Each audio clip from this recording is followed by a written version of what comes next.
وضو کے اندر کتنے فرائض ہیں؟ اکثر لوگ جانتے ہیں 4 فرائض ہیں.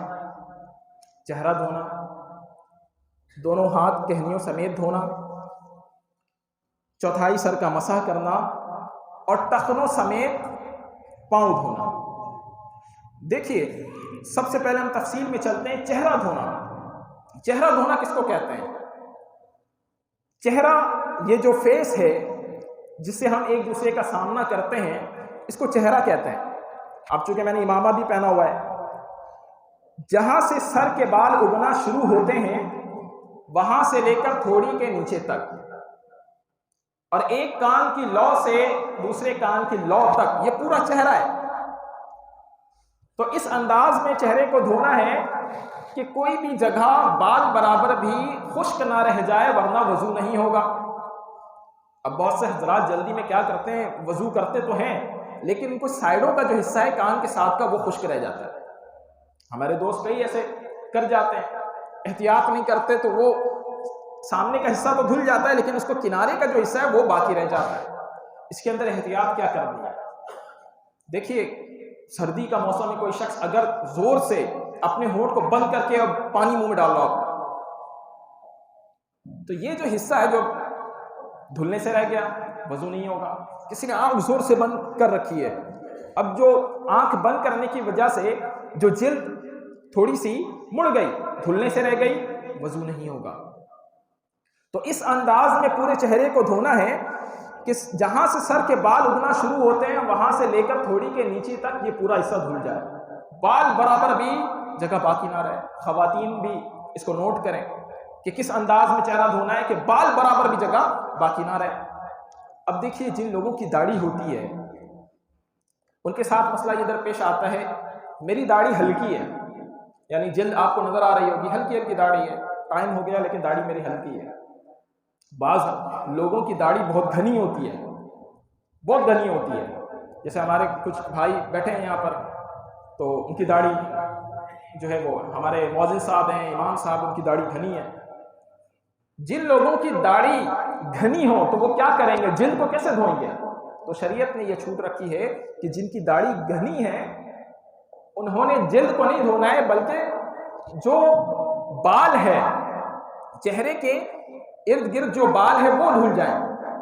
اور جو ایک مٹھی سے زائد جن کی داڑھی اب کیا کریں گے، وہ پوری داڑھی دھوئیں گے؟ نہیں، انہوں نے اپنی داڑھی کو ایسے کر کے دبانا ہے. چہرے کے گرد جتنے بال آ رہے ہیں ان کا اوپر کا حصہ دھل جانا یہ ان کے لیے کافی ہے. ٹھیک ہے، بات سمجھ آئی؟ یہ کس کے لیے؟ جن کی داڑھی گھنی ہوتی ہے. جن کی ہلکی داڑھی ہے تو اب ان کو اپنی جلد دھونی ہوگی، یعنی مجھ پر یہ فرض ہے کہ میں اپنی جلد کو دھوؤں. بال دھونے سے کام نہیں چلے گا، پوری جلد دھلنی چاہیے. پوری جلد دھلے گی تب وضو ہوگا. بعض لوگوں کی مونچھیں بڑی گہری ہوتی ہیں، جلد نہیں دھو سکتے تو اوپر سے جو ان کے جو بال ہیں وہ دھل جائیں. بعض لوگوں کی بھویں بہت گہری ہوتی ہیں، جلد نہیں دھل سکتی فوراً آسانی سے، تو وہ کیا کریں گے، ان کے جو بھویں جو ہیں ان کے بال اوپر سے وہ دھل جائیں. خواتین کے لیے اہم مسئلہ کیا ہے؟ خواتین ناک میں جو ہے وہ لونگ پہنتی ہیں. تو دیکھیے جن کی جو ناک میں جو سوراخ ہوتا ہے لونگ وغیرہ پہننے کے لیے، نتھ پہننے کے لیے، اگر وہ سوراخ بند ہے تو کوئی مسئلہ نہیں ہے، پھر تو چہرہ دھونے سے کام چل جائے گا. لیکن اگر سوراخ بند نہیں ہے، وہ نتھ پہنی ہوئی ہے یا نہیں پہنی ہوئی ہے، تو اس سوراخ میں بھی پانی جانا یہ فرض ہے. اگر پانی نہیں جائے گا تو ان کا وضو نہیں ہوگا.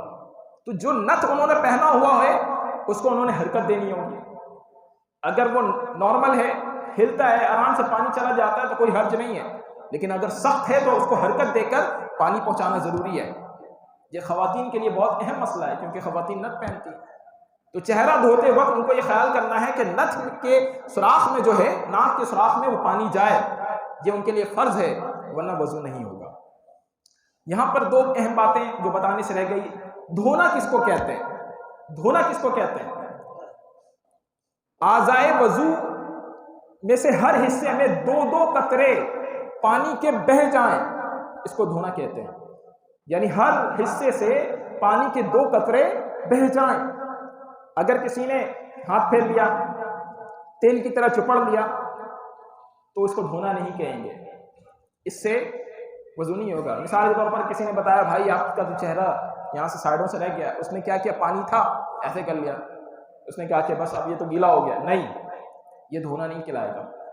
دھونے کی تعریف یہ ہے کہ ہر حصے سے پانی کے 2 قطرے بہہ جائیں۔ مسح کس کو کہتے ہیں؟ تری پہنچانا۔ جیسے ہاتھ گیلا ہے، آپ نے گیلے ہاتھ سے جو ہاتھ کو پھیرا ہے، تری آپ نے جو پہنچائی ہے، اس کو مسح کہتے ہیں، یہ یاد رکھیے گا۔ چہرے کے بارے میں نے آپ کو بتایا۔ ہاتھ دھونا کس کو کہتے ہیں؟ ہاتھ دھونے کے اندر یہ جو کہنی ہے، یہ کہنی بھی شامل ہے، آپ نے اس کو سمیت دھونا ہے، یعنی کہنی سے اوپر تک دھونا ہے تاکہ یہ بھی دھل جائے۔ اگر یہ کوہنی دھلنے سے رہ گئی تو وضو نہیں ہوگا۔ اور خیال یہ کرنا ہے کہ ہاتھ کے پورے حصے سے جو ہے وہ پانی کے 2 قطرے بہہ جائیں، ورنہ اگر کوئی جگہ بال کے برابر بھی باقی رہ جاتا ہے تو وضو نہیں ہوگا۔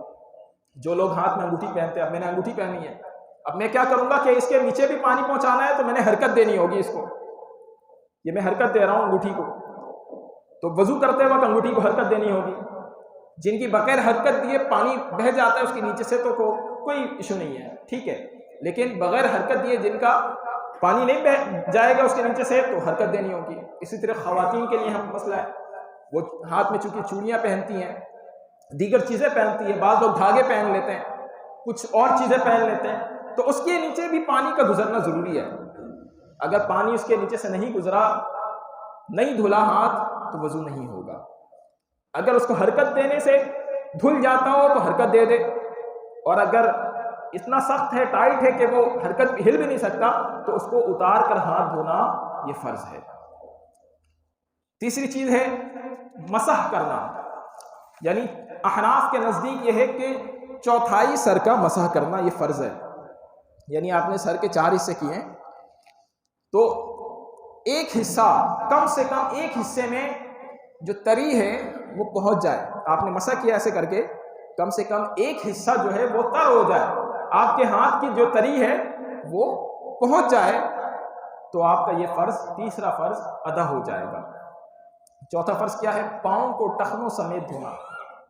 جو پاؤں کے ساتھ جو ہڈی ہوتی ہے ٹخنے، اس کے اوپر تک دھونا ہے، اور بہت احتیاط سے دھونا ہے کہ انگلیوں کے درمیان کی جگہ بعض دفعہ رہ جاتی ہے، نیچے کا حصہ رہ جاتا ہے، ایڑی رہ جاتی ہے۔ بعض حضرات کو میں نے خود دیکھا بڑی عمر کے کہ جب وضو انہوں نے کیا تو اتنی جلدی میں انہوں نے وضو کیا کہ انہوں نے اگلا حصہ تو دھو لیا لیکن ایڑی ان کی خشک رہ گئی۔